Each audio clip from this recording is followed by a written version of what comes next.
Magandang gabi po, kapatid na Erning. Magandang gabi po sa inyong lahat, mga kaibigan, mga taga-subaybay ng programang ito. 1,001 tanong ng mga Bereyano. Kapatid na Erning, Tayo ay nasa episode 75 na. Kaya kung ipahihintulot ng Panginoon Diyos ay mahigit pa sa 900 na mga tanong ang tatalakayin natin. kaya, Ang tanong ay ito, aabot pa kaya tayo sa 900 na yan, ha? Araw na yan sa panahong nangyayari ngayon. Mhm. Kaya itong ating pag-aaralan ay napapanahon, kapatid na Jeriel, at ang pamagat ng ating pag-aaralan ay mga scammers, mga manloloko. Bueno, kaya, bago tayo pumunta diyan sa ating paksa, ay atin munang isagawa ang ating panalangin sa Panginoon Diyos. Panginoon po namin Diyos, magpahanggang ngayon ay dama namin kung paano mo kami iniingatan, pinagsasanggalang at pinalalakas sapagkat kami sumasampalataya hanggat kami po ay gusto mong maging kasangkapan sa paghahayag ng iyong mga salita. Patuloy mong ipagkakaloob sa amin ang lakas, matuwid na pag-iisip at maging higit sa lahat ang pusong mapagpakumbaba.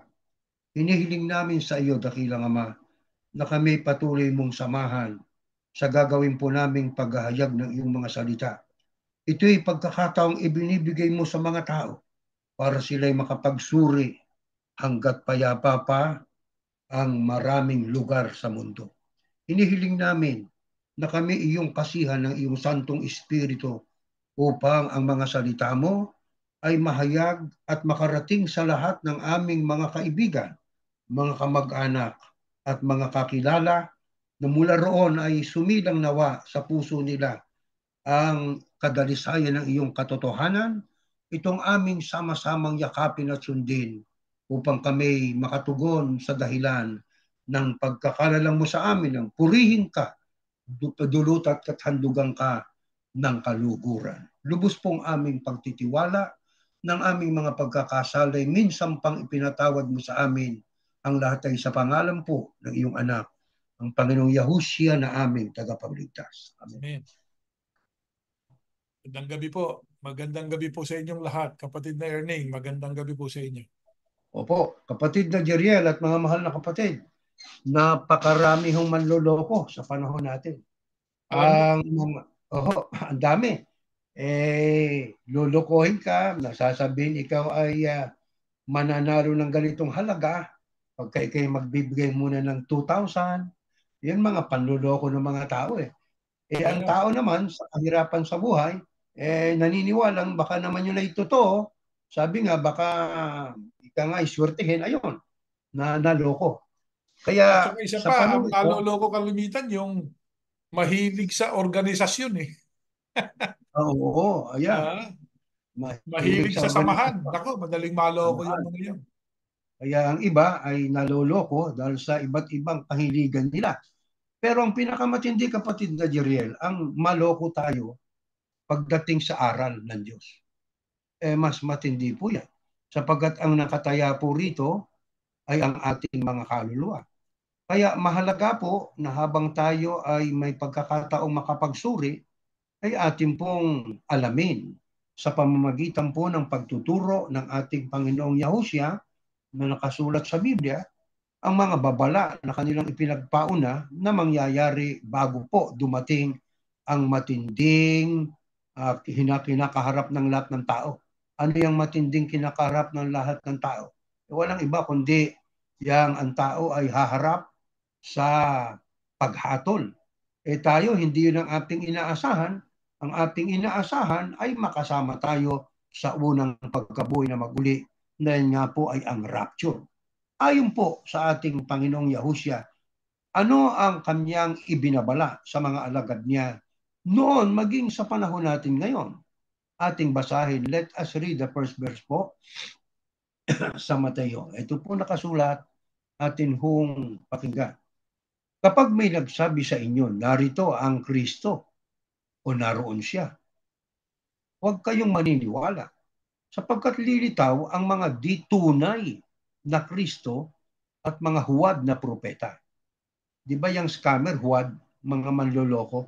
Ayan, magpapakita sila ng mga kagilagilalas na himala at kababalaghan upang malinlang at mas maloko ang tao. Kung maaari, pati ang mga pinili ng Diyos. Tandaan ninyo ang mga ito. Binibigyan ko na kayo ng babala habang hindi pa nangyayari ang mga ito. Kaya kung may magsabi sa inyo, naroon ang Kristo sa ilang, huwag kayong pupunta ron. At kung may magsabing nariyan sa sasilid, huwag kayong maniniwala. Sapagkat ako na anak ng tao ay babalik na tulad ng kidlat na nagliliwanag mula sa silangan hanggang sa kanluran na makikita ng lahat. Anong ibinabala ng ating Panginoong Yahusya noon at maging ngayon sa kanyang mga alagad? Ang pagbangon at paglitaw ng mga di tunay na Kristo. Alam po natin yan, kapatid na Jeriel. May mga Kristong Latino, may Kristo na rin na dumating sa Israel. Hindi lang Ako yan, sabi, hindi oh, lang Kristong nagpapakilala, nagkahalili daw ng Kristo, siya daw ang oo, Kristo, siya daw yung Messiah, yun yung nasa Israel. Sa Pilipinas, dalawa yan. Siya yung Kristo at saka siya yung pinagbigyan daw ng lahat ng kapamahalaan. Nako, yun na nga eh. Kaya ang sabi riyan, kapatid na Jeriel, ah, magpapakita sila ng mga kagilag-gilalas na mga himala at mhm, kababalaghan upang malinlang kung maaari pati ang mga pinili ng Diyos. yeah. Kaya pag may nagsabi, ang Kristo is nasa ilang, huwag amoy ka kayong pupunta ron. Pag may nagsabing nasa silid, huwag kayong maniniwala. Bakit? Sapagkat ang tunay na Kristo, na anak ng Diyos, na siyang anak rin ng tao, babalik tulad ng kidlat, nagliliwanag mula sa silangan hanggang sa kanluran na makikita ng lahat. Yan ho ang katotohanan pagdating ng Panginoong Yahusya. Kaya huwag tayong pa-scam, mga kapatid. Maraming manloloko ngayon. Lalo pag ang ginagamit ay Biblia. Naku po, tayo dapat na mag-ingat, mga kapatid. Kaya ano naman ang pahayag ni Apostol Tadeo? Kaugnay niyan. Ito, Judas. Hindi itong si Judas Iscariote, si Tadeo ito. Ngunit, lagi ninyong tandaan, mga minamahal, ang sinabi ng mga apostol ni Yahusya Kristo na ating Panginoon. Sinabi nila, sa mga huling araw, darating ang mga taong mapanlait na ang tanging sinusunod ay ang masasama nilang hangarin. Anong ibinabala? Kaugnay ng paglitaw ng mga bulaang mga mangangaral nitong si Tadeo na isa sa mga apostol. Ang sabi niya, sinabi nila sa mga huling araw, darating ang mga taong mapanlait ng tanging sinusunod ay ang masasama nilang hangarin. Kaya hindi ho katakataka na tayo ay magkonklusyon na tayo po nasa mga huling araw na eh. Bakit kanyo? Kapag yung sinabi ni Tadeo na yan naman ay kalooban ng Panginoon Diyos, ang sabi, darating ang mga taong mapanlait. Nang tanging sinusunod ay yung masasama nilang hangarin. Kailan po yan? Mangyayari ho yan sa mga huling araw. Ngayon po, nagkalat ho yung mga yan. Mga taong mapanlait. Ano ibig sabihin ng mapanlait? Yung sisiraan ka. Di ba? Bakit? Sapagkat kung ano yung kanilang masamang hangarin, yun ang gagawin nila. Di baling masaktan ka, basta't sila'y masaya. Kailan po magaganap po yan? Ito na, sa panahon natin, mga huling araw. Paano pa po itinuro ito ng Apostol Pedro? Pakinggan po natin. Next slide. Restres ng ikalawang Pedro. Una sa lahat, dapat niyong maunawaan na sa mga huling araw, ay darating ang mga manlilibak at susundin ang masasama nilang nasa. Manlalait, manlilibak. Ano yung manlilibak? Yung sisiraan ka. Pagsasalitaan ka ng masama pag nakatalikod ka. Ngayon, sa panahon natin, usong-uso po yan. Kaya masasabi po natin na itong panahon na ating pong kinalalagyan ngayon, mga huling araw na. Kaya kung ating pong lalagumin, mga kapatid, yung mga unang mga tatlong talatang binasa natin, nagpapatotoo na sa ating panahon, marami po ang mga huwad, mga mapanlinlang na mga mangangaral. Kaya sa harap ng katotohanan yan, ano po ang dapat natin gawin? Excuse me ho, hayaan nyo tayo makainom ng tubig. Kaya sa harap ng katotohanan yan, ano po dapat natin gawin? Babantayan po natin ang ating sarili laban sa mga bulaang mga mangangaral. Ano dapat natin gawin? Tuklasin yung katotohanan. Pagka nakita ho natin ang katotohanan, pag alam natin ang katotohanan, maiiwasan natin na tayo po ay malinlang nitong mga bulaang mga mangangaral. Kaya hindi ho talaga maiiwasan, mga mahal na kapatid, na tayo ay makinig sa aral. Hindi lang basta nakikinig, binabasa pa natin. O, paano ho ba kung magturo itong mga tunay na mangangaral sa hindi tunay, sa mga bulaang mangangaral? Next slide po, sa ikalawang Timoteo. Pakinggan po natin ito. Pagsikapan mong maging karapat-dapat sa Diyos bilang isang manggagawa na walang dapat ikahiya at tapat na nagtuturo ng katotohanan. Paano makikilala itong mga bulaang mga mangangaral? Alamin muna natin, paano ba makikilala ang tunay na mangangaral? Ang tunay na mangangaral o manggagawa ay walang dapat ikahiya. Bakit? Sapagkat ang sistema ng kanyang pagtuturo ay may katapatan. Sabi nga, tapat na nagtuturo ng katotohanan. Kaya pag sinabing tapat, hindi mo siya lumilihis sa nakasulat sa Biblia. Pag sinabing tapat, hindi ho niya dinadagdagan ang nakasulat sa Biblia. Hindi rin niya binabawasan. Tapat siya kung magturo. At kung magturo ho siya, hindi half-truth. Ang sabi, nagtuturo ng katotohanan. Buong katotohanan. Hindi yung mamimili lang ho ng talata, pero pagka ang kasunod na talata ay hindi na pabor sa kanila, hindi na ho binabasa. Kaya sa ating pag-aaral na ito malimit na mahahabang mga talatang na binabasa natin para makita ng ating mga tagapakinig at taga-subaybay na tayo nagtuturo ng katotohanan. Ngayon, paano ho natin matitiyak na tama ang tinanggap nating aral? Ito, pakinggan po natin sa Mateo 12:23. Nakikilala ang puno sa bunga nito. Kung mabuti ang puno, mabuti rin ang bunga nito. Kung masama ang puno, masama rin ang bunga nito. Diyan sa talinghagang itinuro ng ating Panginoong Yahusya, makikilala ho natin kung tama ang ating tinanggap na aral. Sa paanong paraan? Sa bunga. Kung anong ibinunga, di ba? Sa bunga makikilala ang puno. Ang bunga ay bayabas. Tiyak na ang puno ay puno ng bayabas. Di ba, mga kapatid? Kaya ganun din po sa mga miyembro natin makikita kung sila po ay tumanggap ng tamang aral. Makikilala natin sila. Yung iba ay judgmental. Pag wala kayo sa aming grupo, hindi kayo maliligtas. O ano yon? Mabuting bunga ba yon? Ang sabi sa ibang talata ng Biblia, huwag kang hahatol . Yung mga yan, mapahatol. Di ba? Mapanghatol sila. Sa mga yung kanilang ginagawang yun ang kahayagan na tumanggap sila hindi ng tamang aral . Ang tinanggap nila ay hindi yung aral ng Panginoon Diyos. Saka isa pa, Kundi, kapatid Erning, yung pag-uutos na huwag kausapin yung mga tiniwalag sa kanila. Ha? masamang bunga Mabuting din yun. aral ba yan? Huwag mong tanggapin yung nanay mo. Dyan sa Texas ha?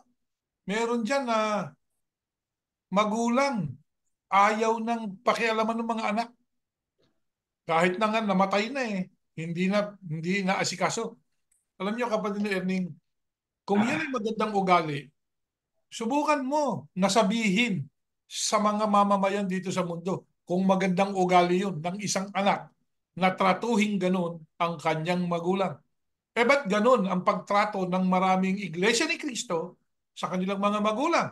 Eh ganun din kasi puno eh.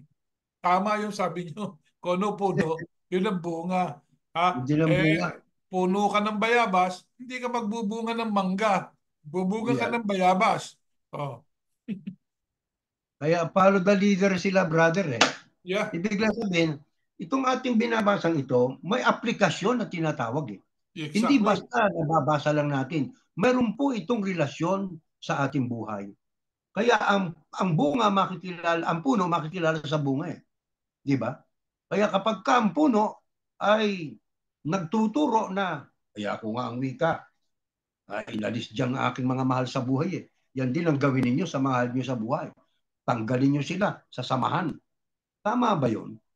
At saka hayaan mong lapastanganin ng iba yung mga Yun mahal ang mo sa buhay. katunayan kapatid na Erning, na ang puno nila hindi si Yahusha.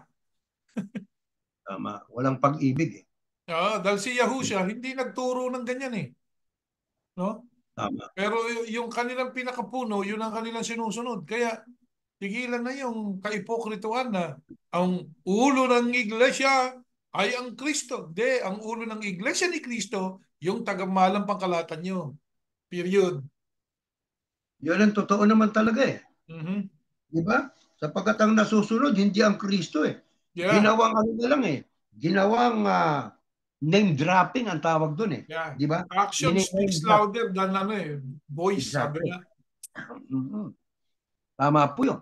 Ngayon, ano-ano ang dapat yakin sa isang mangangaral? Pakibasa po natin ito, kapatid na Jerry.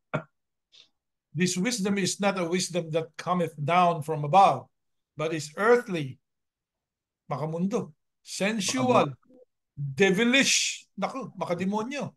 For where jealousy and faction are, there is confusion and every vile deed.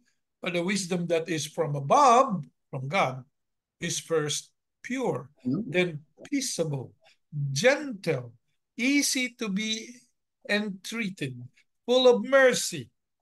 Yun ang galing sa Diyos, full of mercy. Yeah. And good fruits, mabuting bunga, without variance, without hypocrisy.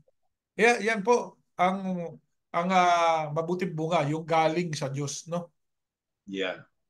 Kaya diyan, kapatid na Jeriel, pagka ang tinanggap nating aral ay nagdulot sa atin ng confusion, Yeah. mag-isip-isip tayo na yung nagturo na yun, hindi lang sa malamang eh. Talagang kasangkapan po yun ng kalaban ng Panginoon Diyos. Mhm. Ano ang isa sa mga aral na nagbibigay ng confusion sa mga miyembro? Hindi nila may paliwanag. Katulad ng Trinity. Isang Diyos, may tatlong persona. Na kada Oh, persona ay isang Diyos. Di ba? with, Tatlo sa isa, isa sa tatlo. Three in one, parang ganun eh. One in three. Pag tinanong mo, ilan ang Diyos? Isa lang talaga.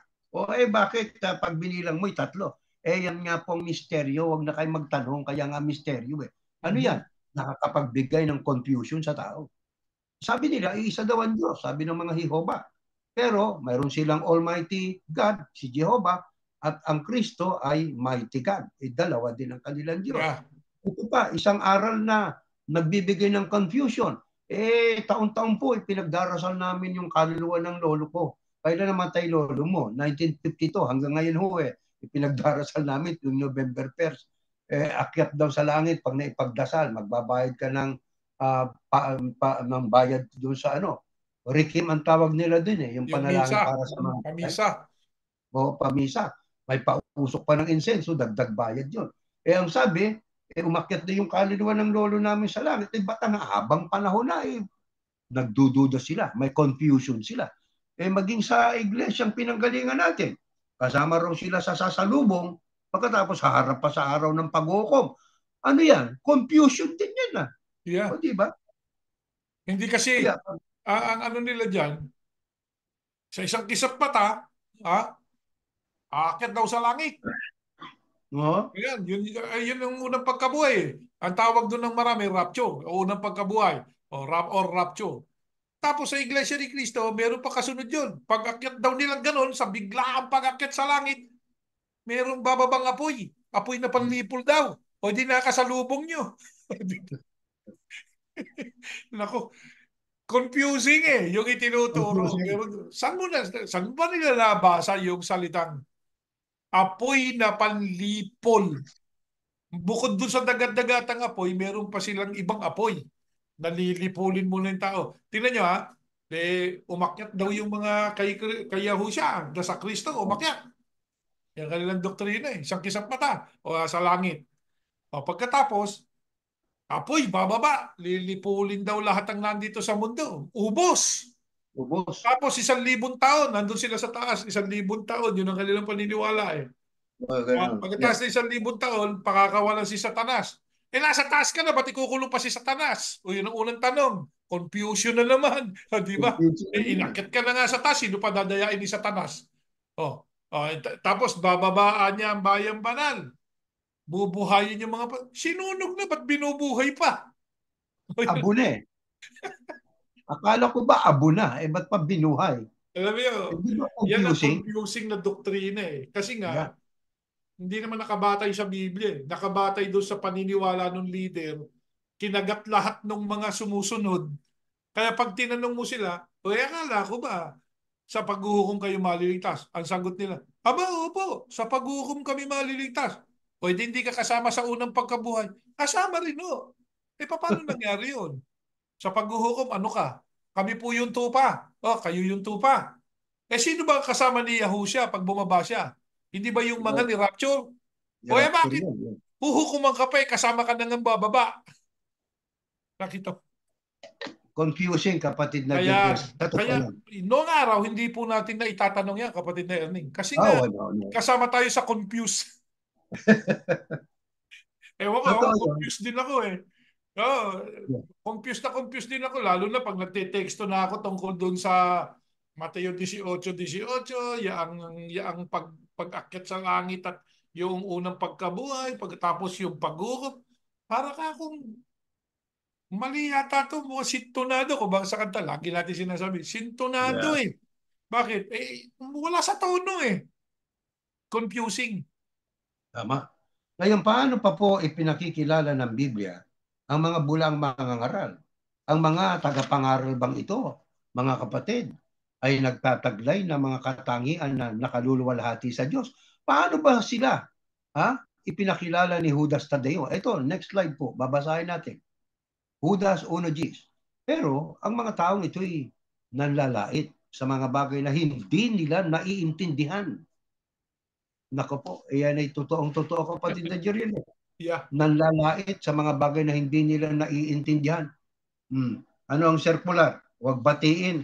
Pag tinanong mo, ba't ayaw nyo kami batiin? Yan ang sabi ho ng aming tagapamahala kung anong sasabihin po nun naintindihan mo ba naman?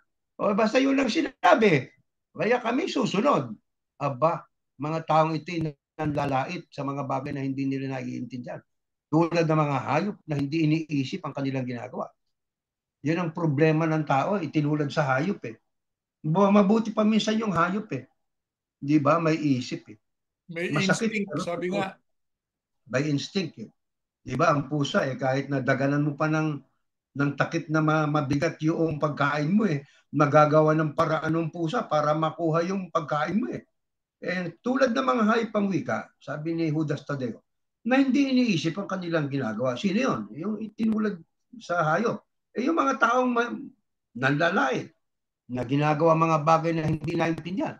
Wala silang ibang sinusunod kundi ang likas na damdamin nila na siyang nagdadala sa kanila sa kapahamakan. May mga likas silang damdamin, kapatid na Jerry.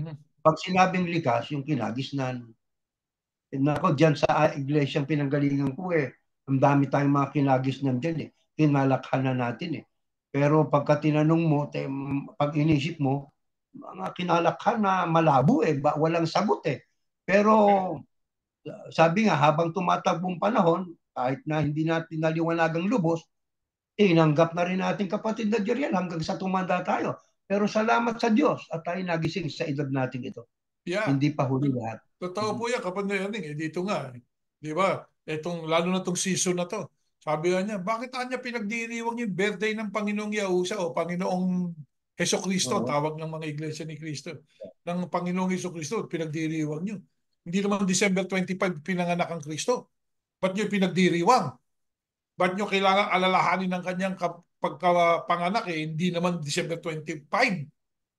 Tapos tanongin natin yung mga iglesia ni Kristo. Kayo ba, alam nyo ba yung kamatayan ng Panginoong Yahushua kung kailan siya namatay? Ba't Hindi ba? inaalala nyo rin? Di ba? Puro one way eh. Di ba? Sila, magaling, pero pag tinanong mo, sabi nga, collapse na yung argumento eh.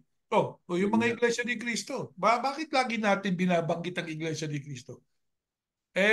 Durog na yung iba kayo, dapat pandurugin eh. Yung doktrina kasi ay hindi angkop sa nakasulat sa Biblia. Maraming doktrina ng Iglesia ni Cristo hindi angkop sa nakasulat sa Biblia. Kaya nagkaganyan eh.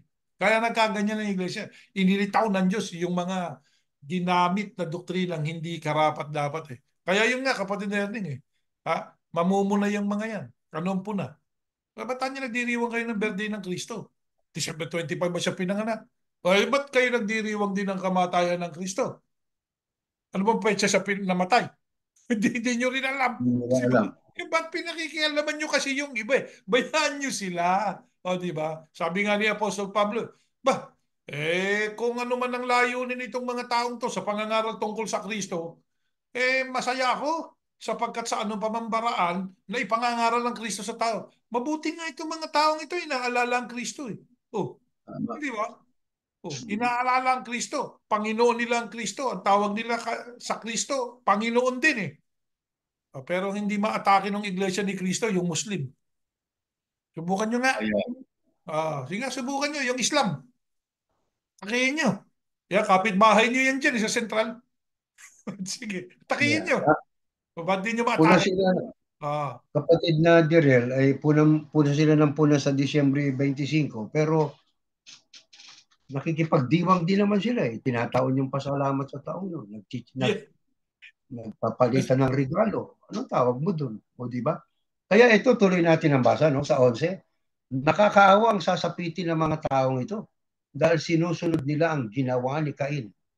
Tinularan din nila si Balaam Mhm. dahil kahit alam nilang mali ang ginagawa nila, patuloy pa rin nila itong ginagawa dahil nasilaw sila sa salapi. Naka. At tulad din ni Korah, naghihimagsik sila laban sa Diyos, kaya sila'y parurusahan ding tulad niya. Mhm. Ang mga taong ito ay parang ginawa nitong si Cain eh. Ano ba yung ginawa nitong si Cain? Ano ba nang ginawa niya? Ito, next slide po. Ito ang ginawa niya.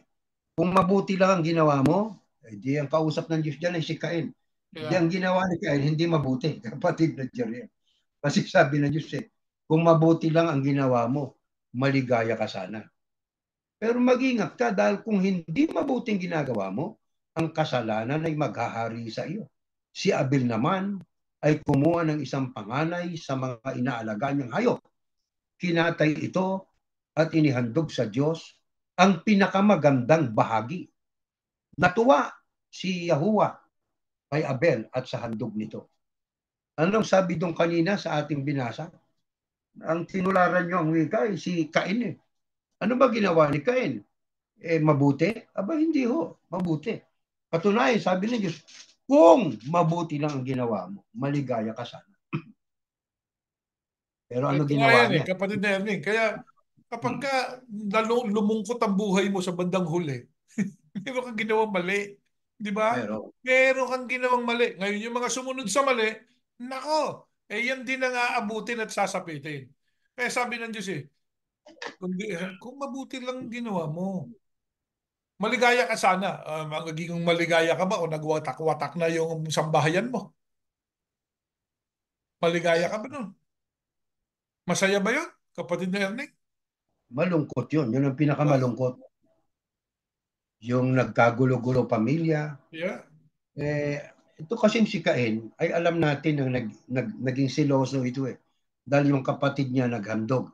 Ang sabi ng Diyos, kung mabuti lang ginawa mo, ibig lang sabihin, ang handog ni Abel, tinanggap ng Diyos, natuwa ang Diyos, dahil sa ang sabi, kinatay ito, hayop yung kanyang inihandog eh. Hindi lang basta hayop, inihandog sa Diyos ang pinakamagandang bahagi. Ito namang si Cain kasi ay magsasaka ito eh. Yeah. Ang kanyang inihandog ay bloodless. Itong inihandog ni Abel naman ay may dugo, na yan ay sumasagisag sa darating na dugo na pangtubos sa buong sangkatauhan, alalaong bagay dugo ng Panginoong Yahushua. At ang sabi pa riyan, ay tinularan din ninyo si Balaam. Alam nyo, mahaba yan pag pinag-aralan natin si Balaam, pero alam nyo, kaya ang sabi, tinularan nyo si Balaam, kahit alam nila ang mali na kanilang ginawa, patuloy pa rin ginagawa ito. Bakit? Nasilaw kasi sa salapi eh. Kapatid na Jeriel, mayroon bang kanyang samahan ngayon, mga relihiyon na Ano? Yeah. Sabi alam niya mo mali, eh, pero kung si ginagawa pa rin, Judas gawa rin. ibinenta ang Panginoong Yahusa sa 30 pirasong pilak, napakarami ibinibenta ang pananampalataya. Yung tama, ibinibenta sa napakalaking halaga. Milyon-milyon pa nga kung ibenta eh. Totoo yun. At saka bali ba, pag-i-scam o panluloko sa ating kapwa, yung pangakuan mo sila, pagkatapos ida-divert mo ngayon. Ito, paggagawa tayo nito para sa kapurihan ng Diyos, diyan tayo magtitipon, Mhm. pero ginawang negosyo. Hindi ba ano yan, scam, panluloko sa mga miyembro? Masakit pakinggan pero totoo ho yan. Tsaka yung Kaya ang hindi sabi, hindi nila sinasabi yung ayaw ng Diyos. Di ba? Eh, tama. ang Diyos Yeah. sabi ng Diyos, hindi ako tumitira dyan sa mga ganyang bahay na ginawa ng tao. Eh, pagawa ka pa ng pagawa. Ano layunin mo? Ayan ang tanong natin eh. Pinagmamalaki nila yan eh. Meron anya kaming bagong kapilya. Meron anya kaming bagong templo. Meron anya kaming galito. Sabi ng Diyos, hindi ako tumitira sa mga bahay na gawa ng tao. Kayo templo eh. O eh ba't nagpapagawa ka pa na nagpapagawa?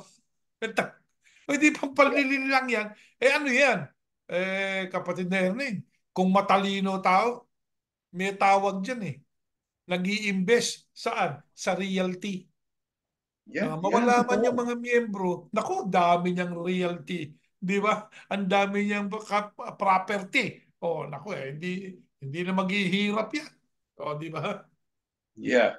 At ang sabi pa kanina diyan sa ating binasa sa Judas, Kapitulo 1, ang sabi, tulad din sila ni Cora.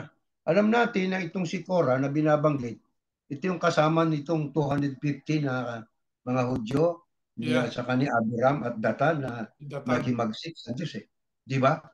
Sapagkat si Moises, ang naglagay kay Moises ay ang Panginoon Diyos. Inisip nitong si Cora, Cora ang tawag dyan, ano? Na siguro kung siyang mamamahala sa Israel, mas maganda. Kaya Mhm. naghimagsik sila doon sa inilagay ng Diyos eh. Ngayon, ang tanong, yung bang mga leader ngayon ng ibang reliyon eh, ang Diyos bang naglagay o silang naglagay sa kanilang sarili? Sila ba ay self-proclaim o sila ay pinroclaim ng Panginoon Diyos? Kaya dapat magsuri talaga. Makikilala natin kung sila ay self-proclaim sa bunga. Makikilala natin kung sila ay halal ng Panginoon Diyos sa bunga. Di ho ba? Kung Tsaka sa paano ang resulta na puno naging ang buhay. oo, yung resultado. Yung makikita natin sa kanilang buhay at pamumuhay. Kaya ang mga palatandaan po na makikita ho natin sa mga bulang tagapagturo, kahit ano pa po ang kanilang pagpipilit na maitago, mahahayag at mahayag. Ano-ano yan? Pagmamataas. Mapagmataas yan. Ano pa? Mahilig sa pangsarili. Pagka makasarili, kapatid na Jeriel. Ano pa? Yung paninibugho, katulad ditong si Cain.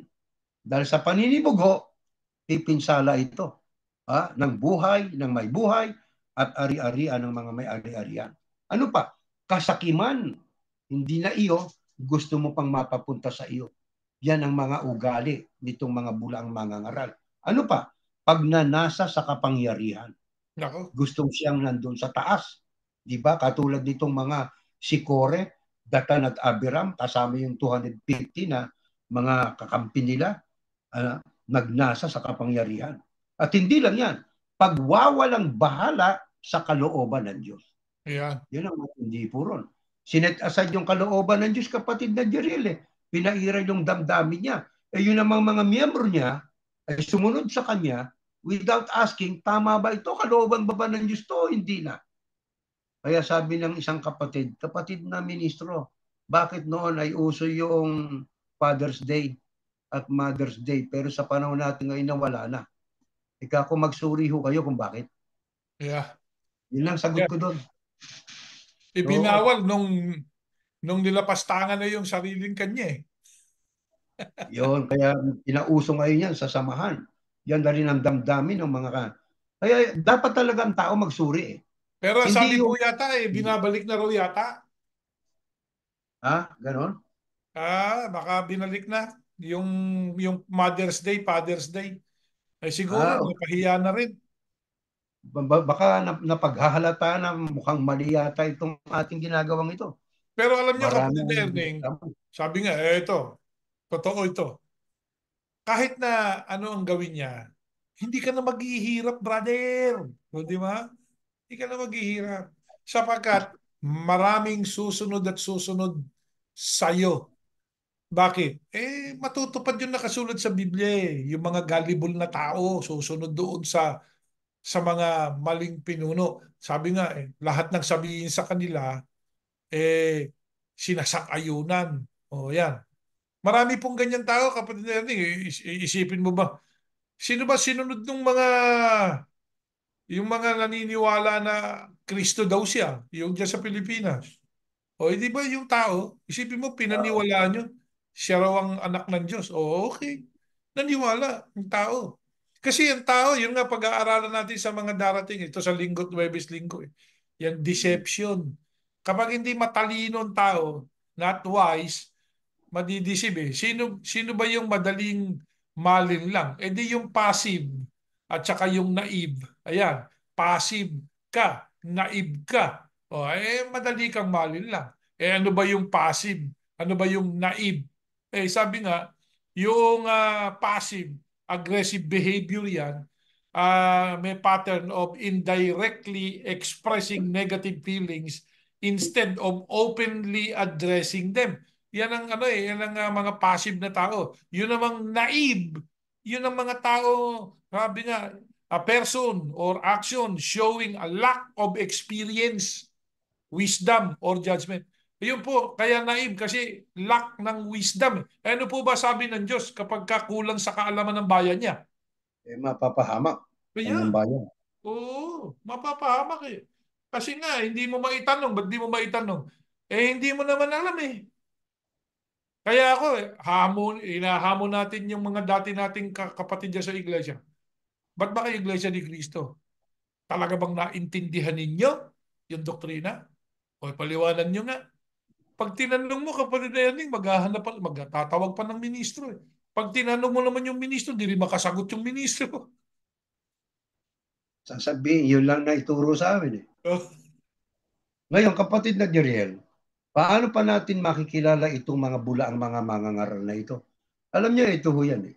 May pangyayari sa Biblia na totoong-totoo nang nakita nila. Oh. Pero ipipilit pa rin yung kanilang gusto. Mhm. Ito yung tagpong yun eh. Basahin po natin sa Mateo. Pakibasa, kapatid na Jeriel. May ilang mga tagapagturo ng kautusan at mga pariseyo na nagsabi kay Yahusya, Guro, pakitaan niyo kami ng isang himalang magpapatunay na sugo nga kayo ng Diyos. Ayun. Ito talaga mga pariseyo, buwisit eh. Oh, oh, pwede Ang na. gusto lagi merong ebidensya. Sumagot si Yahusya, kayong henerasyon ng masasama at hindi tapat sa Diyos. Humihingi kayo ng himala, pero walang ipapakita sa inyo maliban sa himalang katulad ng nangyari kay Propeta Jonas. Kung paanong nasa tiyan ng dambuhalang isda si Jonas sa loob ng 3 araw at 3 gabi, ganun din naman ang mangyayari sa akin na anak ng tao. Ayan. 3 araw at 3 gabi rin ako sa ilalim ng lupa. Sa araw ng paghuhukom, tatayo ang mga taga Ninibe at kokondinahin ang generasyong ito dahil nagsisi sila ng marangal sa kanila, ng mangaral sa kanila si Honas. At ngayon, narito ang higit pa kay Honas na nangangaral sa inyo. O siguro nakukuha natin yung Oo. sinasabi dyan, no? Panginoong Yahusha yan. Pero ayaw niyong magsisi. Yan ang sabi. Maging ang reyna ng timog ay tatayo rin at kokondinahin ang henerasyong ito sapagkat nanggaling pa siya sa napakalayong lugar para makinig sa karunungan ni Solomon. At ngayon, narito ang higit pa kay Solomon. Pero ayaw niyong makinig sa kanya. Oh, kapatid na Biriel, ang kausap po dyan ng Panginoong Yahusya, itong mga Pariseo tagapagturo ng kautusan eh. O di Yes. mga mangangaral din. Mhm. Lamang mga bulaan yan. Kaya, Bakit bulaan? Alam nyo kasi pag binasa natin ang mga preceding verses, yan po'y tagpo na may isang tao na bulag, pipi, sinanyiban ng masamang espiritu. Yung mga tagapagturo na kausap ni Yahusya dyan at mga Pariseo, nasaksihan nila eh. Yung yeah, ginawa na himala ng ating Panginoong Yahusya. Pero alam nyo, ayun o, humingi pa rin eh. Humingi pa rin ng palatandaan. Guro, pakitaan nyo kami ng isang himalang magpapatunay na sugo nga kayo ng Diyos. Siguro kung ang Panginoong Yahusya ay talagang ika nga ay napikon, baka nasabi, ang tigas naman ang ulo ninyo. Kayo mismo nakakita ng himala eh. Ayaw pa nyo paniwalaan eh. O di ba? mhm, Kaya ang sabi ng Panginoong Yahusya, kayong henerasyon ng masasama at hindi tapat sa Diyos. yeah. Kaya ang tanong, ito bang henerasyon na ating kinalalagyan eh? Aplikabling tawagin henerasyon ng masasama? Aplikabling tawagin. Kailanman at ang katotohanan ay nilabanan po natin. Ang katotohanan ay hindi natin tinanggap at pinaniniwalaan. Kasama tayo ho dyan. Kayong henerasyong masasama, hindi tapat sa Diyos. O, humihingi ang wika kayo ng himala, pero walang ipakikita sa inyo maliban sa himalang katulad ng nangyari kay Propeta Jonas. Isipin mo, kapatid na Erning, ang unang utos na may kalakip na pangako, ibigin mong iyong mga magulang. Totoo yun, nasa Biblia yun. Kapitulo Yung 6 ng nakasulat Efeso. na, alam narinig natin yon, alam natin yon, lumaki tayo sa ganong aral. O pagkatapos ito ngayon, kung siya yung nakapwestong pinuno, hindi niya ginawa yon, aba nabaligtad. Di ba? Okay na. Alisin na natin yung pag-aalala sa mga nanay. Alisin na yan. Isipin nyo, sunod naman ng mga tao. Para mga pareseyo eh. Di ba? Para mga pareseyo. Sabi nga kay ipokrituan. Ipokrito. Oh, mahal daw, mahal. Pero asan ang pagmamahal? Ang pagmamahal, hindi lang binibigkas yan eh, kapatid na yan eh. Mm-hmm. Ginagawa yan eh. Ginagawa, pinatutunayan sa gawa. Mhm. Mm. At saka dyan po, kapatid na Jeriel, mga mahal na kapatid, itinulad ang wika sa nangyari kay Propeta Jonas. Ano ba Mhm. nangyari kay Propeta Jonas? Alam kong alam nyo na si Jonas ay inutusan ng Diyos yan eh. Mabuti basahin natin ito Yeah. sa Jonas 3:4. Pumasok si Jonas sa Nineveh. Pagkatapos ng maghapong paglalakad, sinabi niya sa mga taga roon, may 40 araw na lamang ang natitira at wawasakin na ang Nineveh. Ito'y tagpo po na ang ating Panginoon Diyos ay nag-utos ng isang propeta sa lugar ng Nineveh. Ito'y si Jonas. Ang sabi po riyan ay may 40 araw na lamang ang natitira at wawasakin na ang Nineveh. Naniwala ang mga taga roon sa pahayag na ito mula sa Diyos. Kaya lahat sila mula sa pinakadakila hanggang sa pinakaaba ay nagsuot ng damit na panluksa at nag-ayuno upang ipakita ang kanilang pagsisisi. Sapagkat nang mapakinggan ng hari ang mensahe ni Jonas, tumayo siya mula sa kanyang trono, inalis ang kanyang balabal, nagsuot ng damit na panluksa at naupo sa lupa upang ipakita ang kanyang pagsisisi. At nagpalabas siya ng isang proklamasyon sa Nineveh na nagsasabi, ayon sa utos ng hari at ng kanyang mga pinuno, walang sino mang kakain at iinom, kahit ang inyong mga baka, tupa o kambing. Magsuot kayong lahat ng damit na panluksa pati na ang inyong mga hayop at taimtim na manalangin sa Diyos. Talikdan ninyo ang isang pamumuhay at pagmamalupit. Baka sakaling magbagong isip ng Diyos at mawala ang kanyang galit sa atin at hindi niya tayo at hindi na niya tayo lipulin. Nakita ng Diyos ang kanilang ginawa, kung paano nila tinalikuran ang kanilang masamang pamumuhay, kaya nagbago ang kanyang isip at hindi na niya nilipol ang mga taga niya ni Bigaya ng kanyang sinabi noon. Ito'y tagpo kapatid na Jeriel. Ang mga tao kasi sa Nineveh ay talagang masama ang pamumuhay eh. Nag-utos ang Diyos ng isang propeta, itong si Jonas. Pagkatapos po, sinabi niya sa taga roon, may 40 araw na lamang ang natitira. Tuwawa sa akin ang lugar na ito. Alam nyo, yung, ayan nyo, yung hari, yung pinakapuno, pinakadakila sa lahat, ay nakinig sa pangangaral nitong si Jonas. Pinangunahan niya, nagkaroon pa nga siya ng proklamasyon sa lugar ng Nineveh nang sabi, lahat kayo mag-ayuno, lahat tayo magsuot ng kayo lahat ng damit na panluksa, pati na ang inyong mga hayop.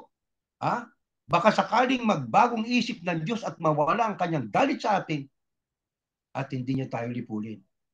Mabuti pa itong taga Nineveh kapatid na Jeriel 40 days lang ang ibinigay para sila ay magsisi ng mangaral si Jonas sa kanila.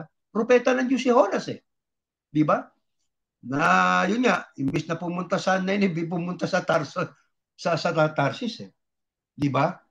Pero ang paniniwala kasi niya, mabait ang Diyos yun nga ginawa ng Diyos, nagbago isip ng Diyos Basta ang tao ay magsisi sa kanyang masamang pamumuhay, magbalik loob sa Panginoon Diyos, kahit nakatakda ka pa na parusahan, pag nagsisi ka, may pangako ka pa 40 days lang ang ibinigay sa kanila.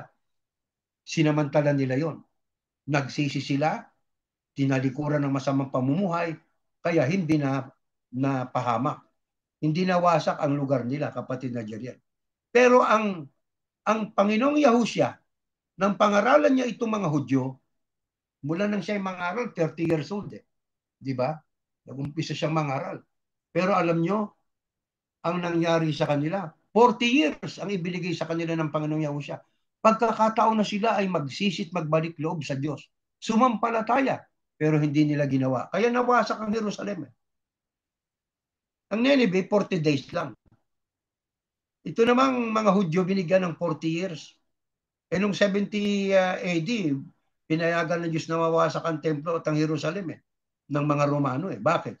Ayaw po nilang tularan ang ginawa ng mga tao sa Nineveh. Nagbagong buhay, nagsisi sa kasalanan, nagbalik loob sa Diyos. Kaya binago ng Diyos ang kanyang pasya. Hindi ko nalilipulin ang bayang niya.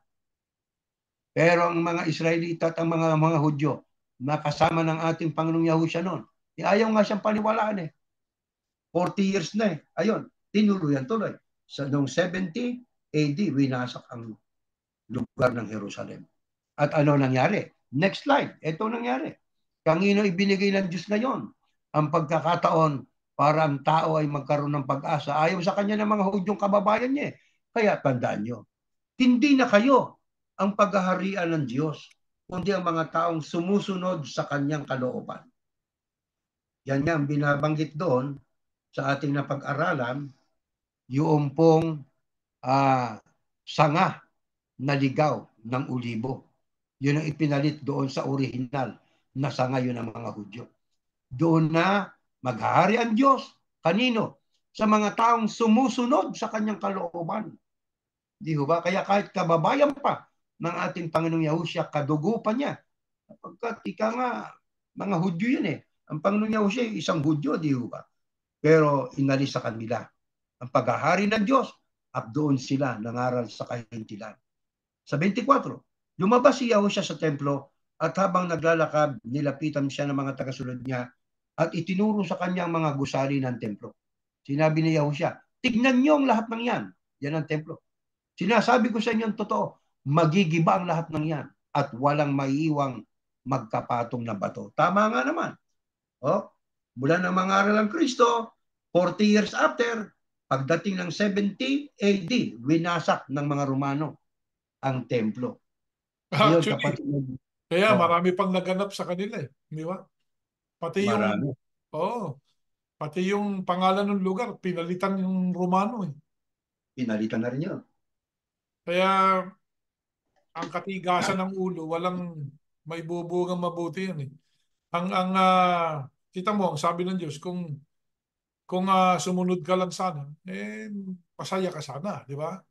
Maganda sanang Minsan kasi kapatid na ending, ang tao, kahit pa banal, nagsimulang mananampalataya, nakukurap eh. Corruptible ang tao eh. Kaya ang nakakakurap, yun nga, katulad ng binasa natin kanina, pera. Nakakakurap yan eh. Akala mo, kaya mo nang bilhin lahat. kapangyarihan. Di ba?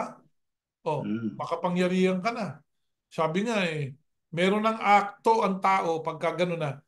Pwede siyang magparusa, pwede siyang magbigay ng pagpapala. Ayun na, yun ang nangyayari sa mga tao eh. Totoo yan sa mga leader ng reliyon. Pwede kitang i-promote, pwede rin kitang itapon. Di ba? Ganyan eh.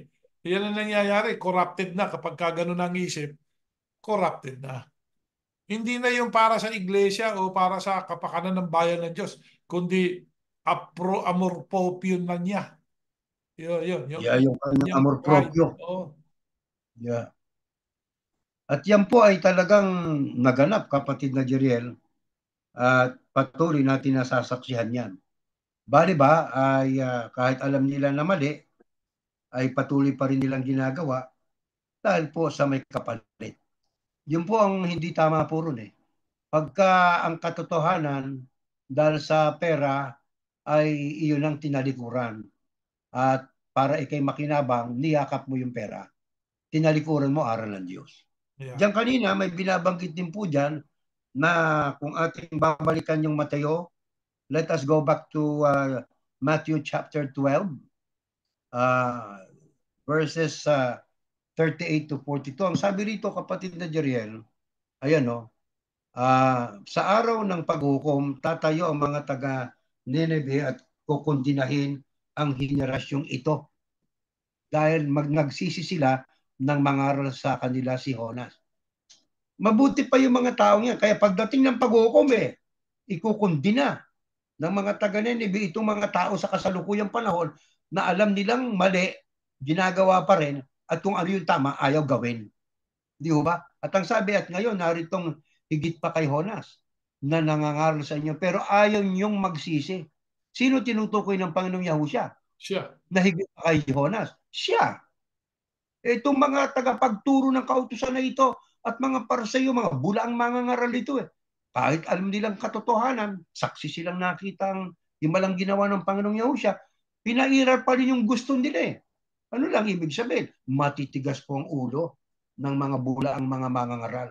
Kaya pagka may ganyang mga mangangaral, alam na mali ang kanilang itinataguyod na aral, pero nanindigan na sa mali, aba teka muna, bulaan ito, ka-espiritu ito ng mga tagapagturo ng kautusan, ka-espiritu ito ng mga Pariseo. At ang Ngayon, sabi pa sa 42, maging ang reyna ng timog ay tatayo rin at kukundinahin ang henerasyong ito. Bakit? Sino ba itong reyna ng timog na ito? Kapatid na Jirel, ito rin yung reyna ng Sheba At maya may babasahin tayo. Sapagkat itong reyna ng timog, sapagkat nanggaling pa siya sa napakalayong lugar para makinig sa karunungan ni Solomon.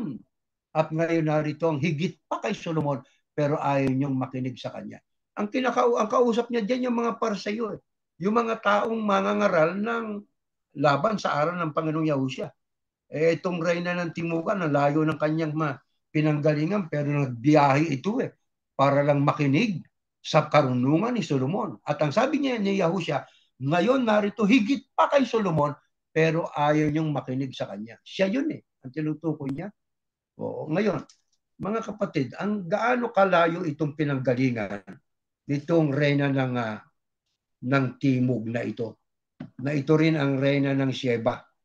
Alam niyo, pagka binasa po natin, 1,500 miles.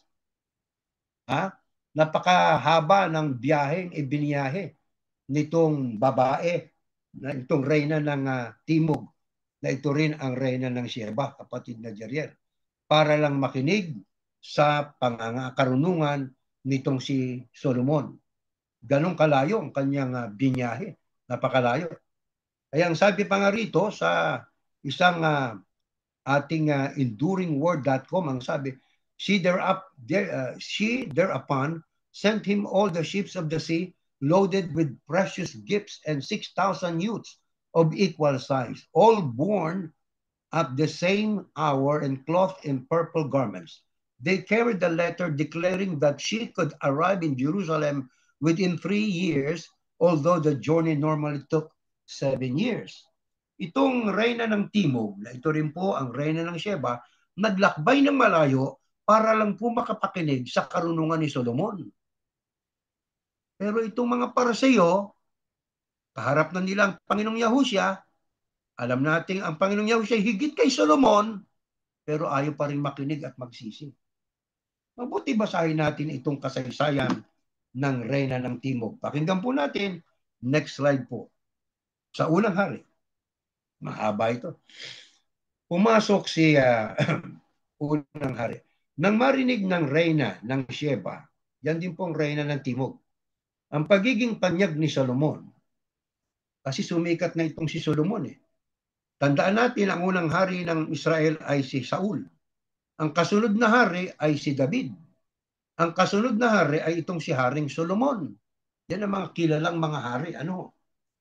Nang itong si Solomon, pinagpala ito ng Panginoon Diyos eh. Sapagkat nang dumami ang Israel, siya ay nanalangin sa Diyos. Ang hiniling niya sa Panginoon Diyos, hindi material na bagay, hindi pansarili, kundi karunungan para kanyang mapamahalaan ang dumarami sa bilang na bayan ng Diyos. Kaya sumikat itong si Haring Solomon.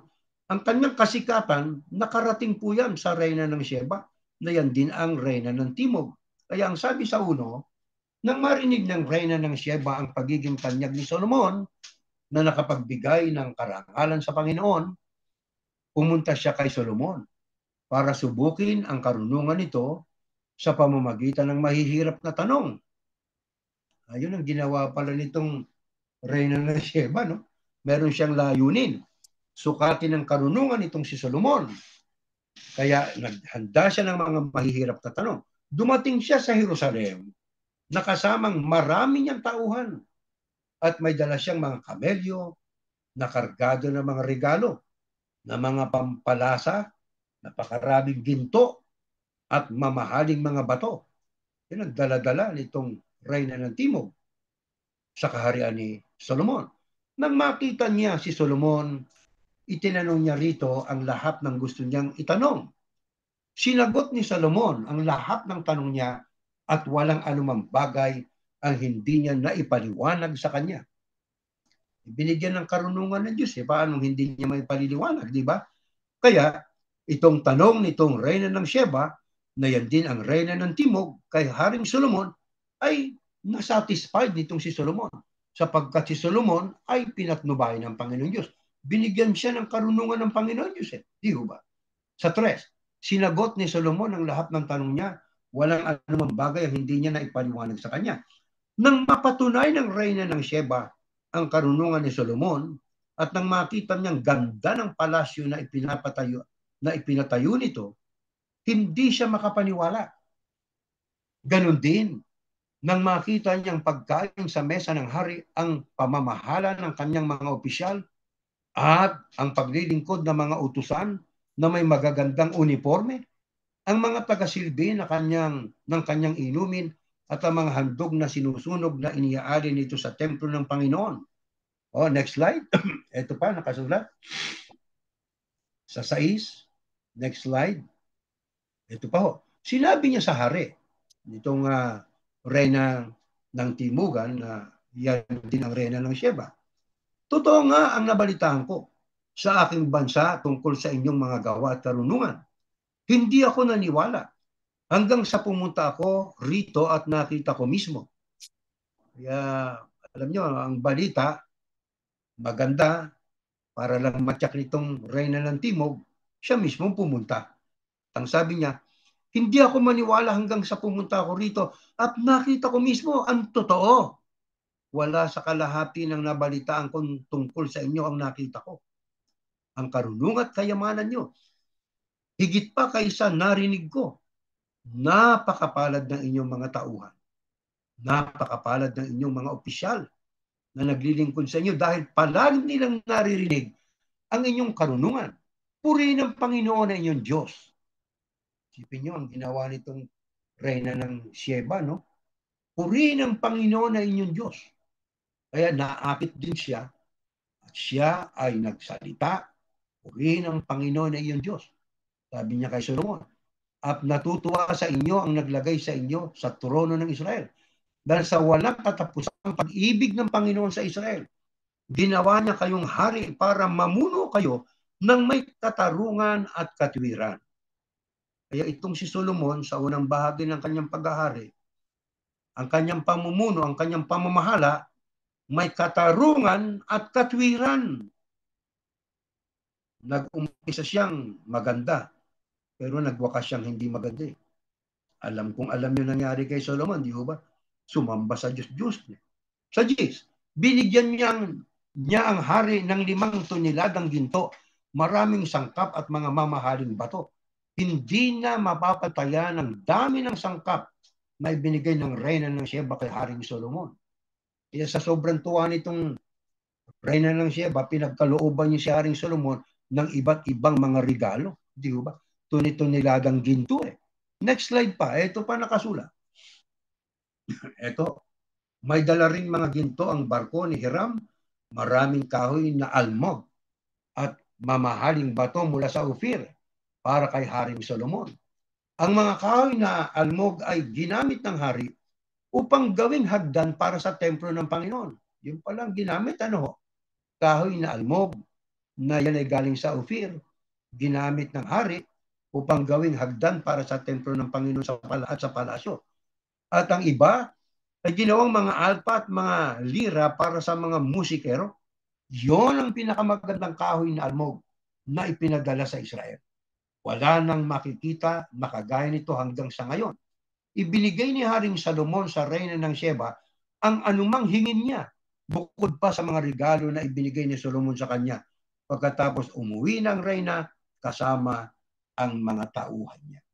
Kaya dyan ay atin hong mababakas na itong reyna ng Sheba ay nag-travel po siya ng napakalayo.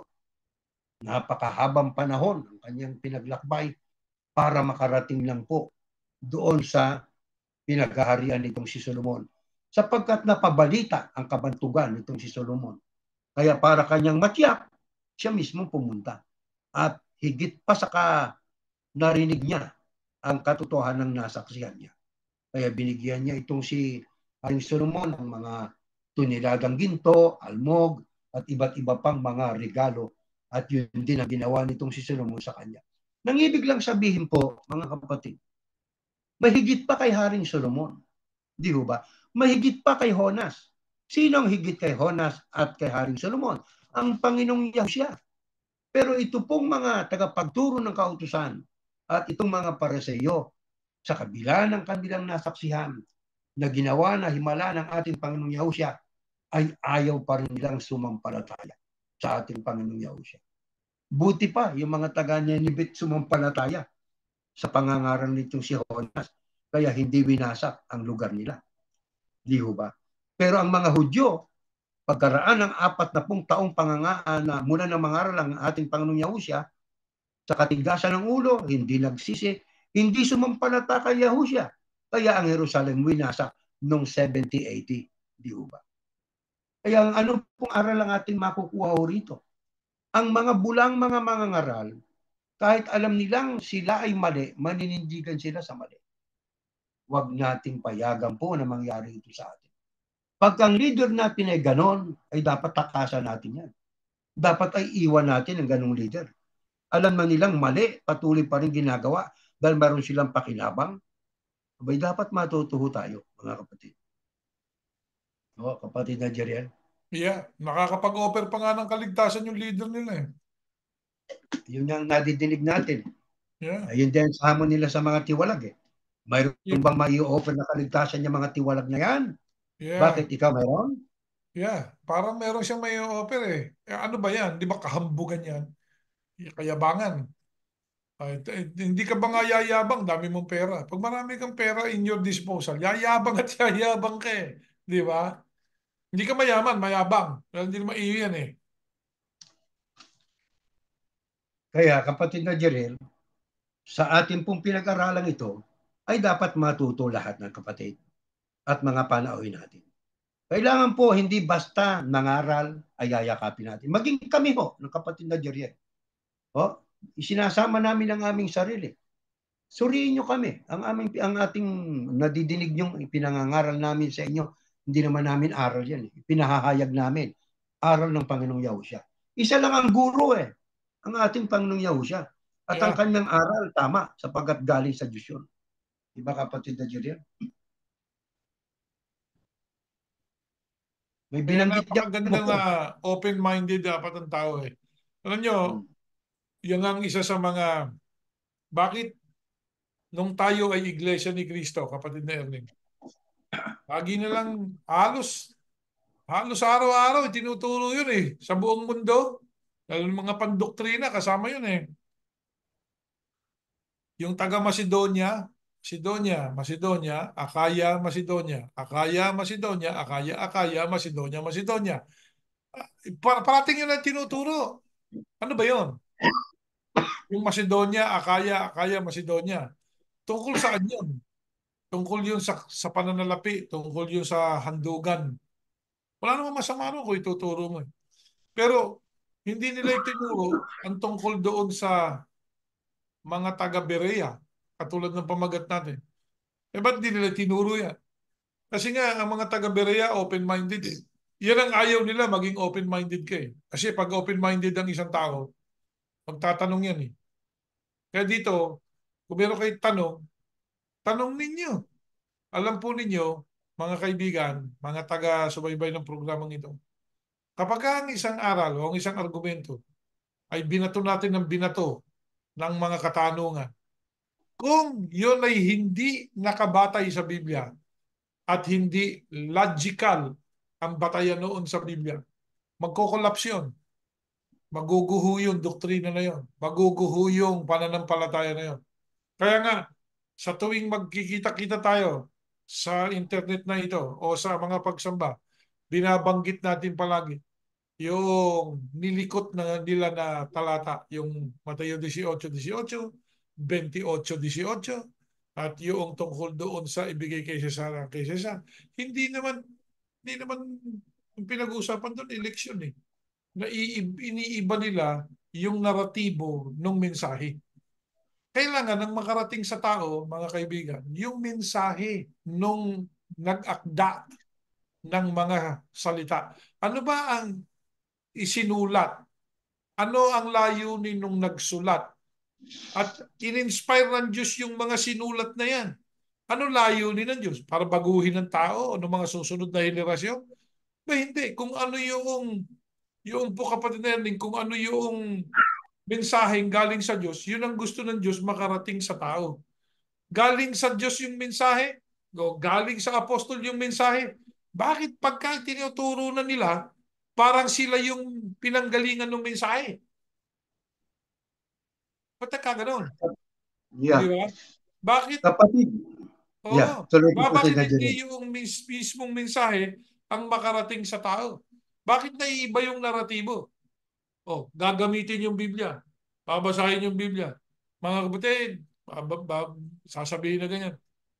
Bakit kailangan tayo magkaisa sa pagboto? O ito po, basahin natin. Ang sabi sa atin, ibigay kay Cesar ang kay Cesar. Ibigay yan sa Diyos. Ano ang kay Cesar? Ayan ang tanong eh. Gagandang magtanong eh, no? Ang kay Cesar ay ang ating boto. Ay ano naman po ang sa Diyos? Yung ating pagkakaisa. O pakibasa mo nga yan. Ano binasa mo? Nakasulat ba yung binasa niya?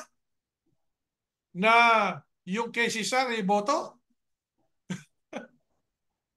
Yung kay Cesar, tax. Yun ang binabanggit doon. Yun ang Pagbubus. mensahe doon. Yeah. Tax. Bakit naging eleksyon? Saan mo napulot yun? Sino ang nagkaroon ng kapangyarihan, kapatid na Erning? Nung magkaisa yung mga tao nga, oh, makikipagkaisa ako. Kapag sinabi ng pamamahalang ito, yung kung sino iboboto, yun ang iboboto ko. O sino ngayon ang sumikat doon sa mga politiko? Yung Sino puno. nilalapitan ng politiko? Sabi Yung nga ng puno. mga politiko, hindi mo na kailangan kausapin yung mga iglesia ni Cristo. Isang tao lang ang kausapin mo. Pag sinabi ng taong yun, ayan na, boboto niya. Gumising tayo. Paano naging political ang biblical? Paano naging political yan? At nagamit yan dyan. Umayag tayo. Sino nagbigay ng kapangyarihan dyan sa mga taong yan? Eh, yun din mga miyembro. Yung mga member. O yung mga ministro. Alam naman ninyo, reklamo rin kayo eh. Didistino kayo dito, didistino. Isipin mo, yung mga pinuno na yan, may karapatang magparusa sa iyo. O sabi ang tawag nila, disiplina raw. Didisiplinahin. May karapatan din pagpalain ka. Magkakapatid lang tayo sa iglesia eh. Walang sino pa man ang nakakaangat sa atin. Ha? Pero yan ang ginawa. Kaya alam nyo, kapatid na Erning, kapag ka ang isang pinuno ng relihiyon, ha? Lalo na nga, yung talagang sa Diyos. Kasi nagsimulang sa Diyos yan eh. Di ba? Mhm. Nagsimulang sa Diyos eh. Yung mga tumalikod, hindi na natin dapat pag-usapan yun. Mga bulaang propeta talaga yun eh. Nakadamit tupa, mga pare, mga papa. Hindi yun eh. Ang pinag-uusapan natin, yung talagang hinulaan, yung sa Diyos. Pag yung mga pinunong yun, lumiko sa sinasabi ng Diyos, humiwalay sa sinasabi ng Diyos, tatamaan o hindi, kapatid na Erning? Tatamaan yun. Tatamaan kan talaga. At kapag nagalit ang Diyos, aba katulad kay David, si David sabi nga ni Nathan sa kanya, pinatatawad ka na ng Diyos. Sabi ni David, nagkasala ako sa Diyos eh. Alam niya, nagkasala siya eh. Ang sabi ni Nathan sa kanya, pinatatawad ka ng Diyos, pero parurusahan ka. Kaya yung mga pinuno natin yun, patatawarin ng Diyos yun. Pero parurusahan ba? Oo. Paano ba pinarusahan si David? Aba, sabi ng Diyos, yung iyong sambahayan, yung iyong pamilya, hindi na magkakaroon ng kapayapaan yan. Gera ng gera yan. Alam niyo kapatid na Erning, Yeah. Israel yan tinutukoy, di ba? Israel. Yeah. Oh, malamang yung mga kaaway ng Israel ngayon, yung pamilya rin nila yan eh. Kapamilya din Oh, eh. yeah, Lahi din yung mga Israel. Palestinian, kamukha rin naman ng mga Hebrew eh. Tingnan yung mga itsura nila, pare-pareho. Sambahayan yan ni David. Sambahayan ng Israel yan. Nagkakagulo ngayon. Bakit? May isinumpa ng Diyos eh. Pero papayapain din yan, kapatid na Ernie, dahil alam naman natin, Pagdating ni Yahushua. Yeah. magkakaroon ng kapayapaan yan doon na sa Millennial Kingdom. Na Tama. Yeah. paghaharian na sila noong talagang hari ng mga hari. At yung hari ng mga hari, si Yahusha, at tayong mga sumampalataya, kasama niyang maghahari. Yan, nasa Biblia yun. Yeah. Bueno, kapatid na Jeriel at mga mahal na kapatid, sumasampalataya tayo ng ating ginawang pag-aaral na ito'y nakapagdulot sa atin ng kaalaman Tama. para tayo gabayan sa harap ng napakaraming mga mangangaral ngayon ng Biblia. Mm. Sabi nga huwag tayong padaya. You can trust but verify, you know? Sabi nga ni Ronald Reagan, trust but verify. Kailangan i-verify mo naman. Di mo bine-verify eh. Di ba? Huwag, huwag Tama yung yan. purusa. Bakit? Tama. Ang nagturo yung tao ng Diyos eh. Sugo ng Diyos eh. Ang nakakasakit, ang nakakakilabot pa, kapatid na Erning, sabi nung iba, yun nga, yung merong nakalagay doon sa internet, di ba? Na Hmm. huling suguan niya. Hindi niyo ba nakita Huling yung sugo. nonsense na yun? Merong huling sugo, kapatid na Erning, eh. Nonsensical eh. Illogical. Bakit niyo naman nasabing illogical?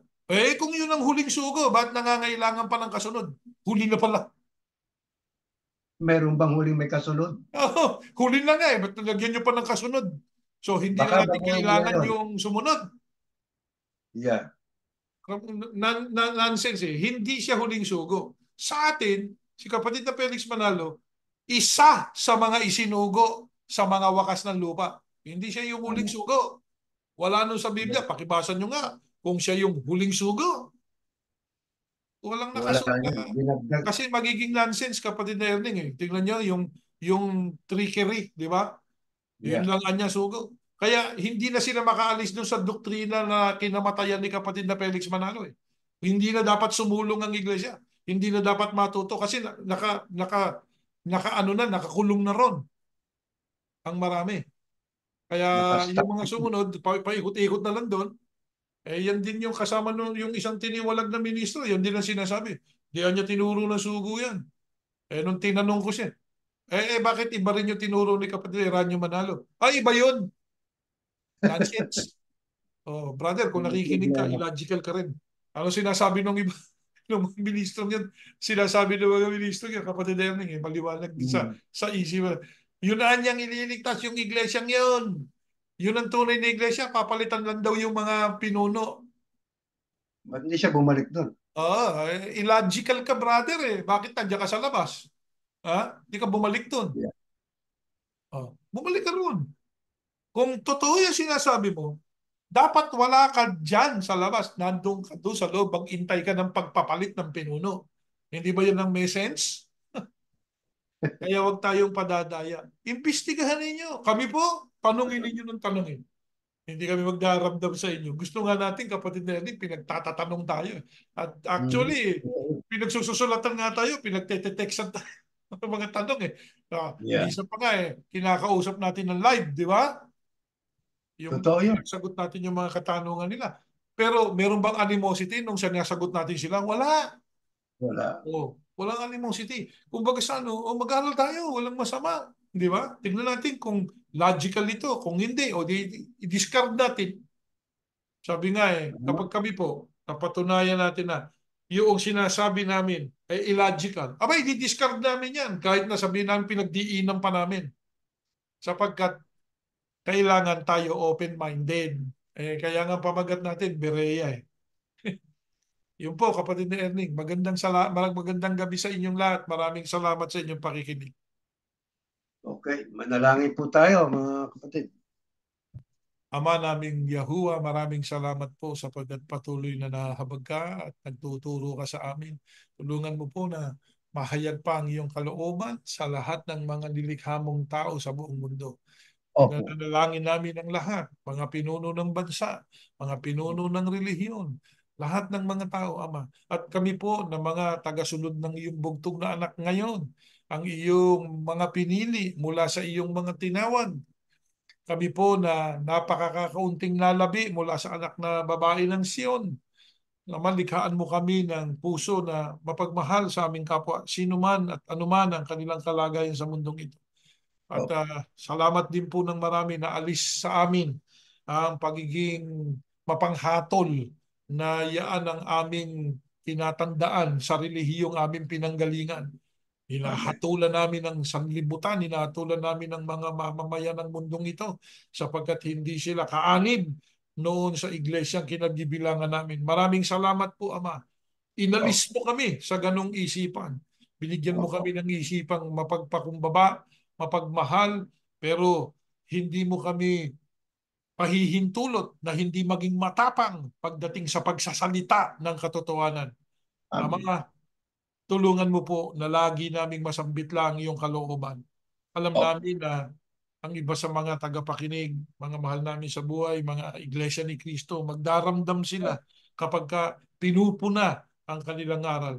Pero Ama, hindi kami titigil sa pagpuna sa kanila sapagkat yun ang pag-ibig na gusto mong Opo. ipadama namin sa kanila. At sana po, mabigyan ng pagkakataon ang bawat nakikinig magsiyasat. Yun po ang gusto mo, Ama. Siyasatin ang iyong kalooban. Hindi para mag-away-away kami, kundi siyasatin. Tama kaya ang binabanggit ng mga ministrong ito sa Iglesia ni Yahushua? Opo. Maaari po ba, Ama, na bigyan mo po ng magandang isipan ng lahat ng mga tao na ang kapayapaan, na ang pag-aaral ng yung mga salita na kapag minsan kami po ay nagkakaroon ng argumento, pero hindi po pag-aaway, kundi pagtuklas sa kalooban mo. Amen. Malaman namin ano ang totoo, hindi para talunin ng sino man Opo. o ipahiya ang sino man, kundi alamin ano ang gusto ng Diyos. Ano po ang Amen. gusto mo. Tulungan mo kami, Ama, sa aming pag-iwahiwalay. Opo. Basbasan mo po ang programang ito Opo. makarating pa sa maraming mga nilalang. Sa pangalan po ng tagapagligtas naming si Yahushua HaMashiach. Amen. Amen. Ito po, kapatid na Erning, good Okay, night. sige po. See Good you night. again next time. Yes, sige po mga kapatid. Bye-bye po.